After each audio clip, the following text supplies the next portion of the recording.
আচ্ছা, আপনি কি জানেন যে ৯৮,৫৯২টি এমন স্কুল রয়েছে আমাদের দেশে যেখানে মেয়েদের জন্য ফাংশনাল কোনো টয়লেট নেই? আপনি কি এটা জানেন যে ভারতবর্ষে ১,০০,০০০-এর বেশি স্কুল রয়েছে যেখানে কোনো প্রকার ইলেকট্রিসিটি নেই?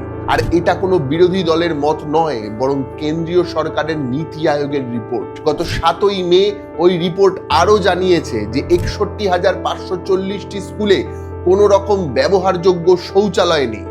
১,০৪,১২৫টি স্কুল রয়েছে যেখানে মাত্র একজন শিক্ষক কিংবা শিক্ষিকা।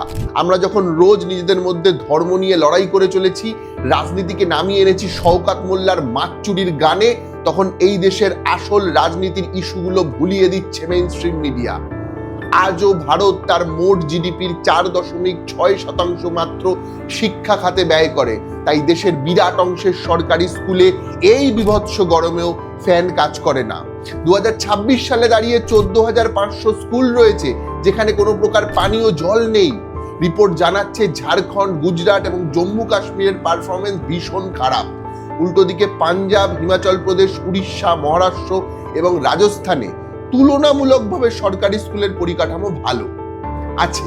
আরো ভয়ঙ্কর তথ্য আছে। পিছিয়ে নেই আমাদের রাজ্য পশ্চিমবঙ্গ। জানলে অবাক হবেন, দেশের ৭,৯৯৩টি এমন স্কুল রয়েছে যেখানে একজনও ছাত্রছাত্রী ভর্তি হয়নি এই সেশনে, যার মধ্যে পশ্চিমবঙ্গের ৩,৮১২টি স্কুল রয়েছে।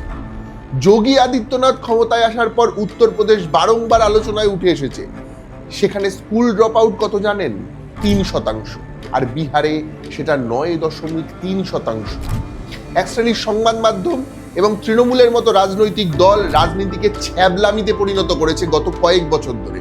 তাই সন্ধ্যার আলোচনায় বাদ পড়েছে আমাদের স্কুল বাড়িগুলোর কথা, কিন্তু রাজনীতির মূল লড়াই তো শিক্ষা, স্বাস্থ্য, পেটের ভাত এবং নিরাপত্তার। প্রাইভেট স্কুলের ব্যবসা বাড়িয়ে যেভাবে দেশের সরকারি স্কুলকে পঙ্গু করে দেওয়া হচ্ছে, তার বিরুদ্ধে কথা বলতে গেলে শওকতের মাছ চুরির গান শেয়ার করলে চলবে না কিন্তু।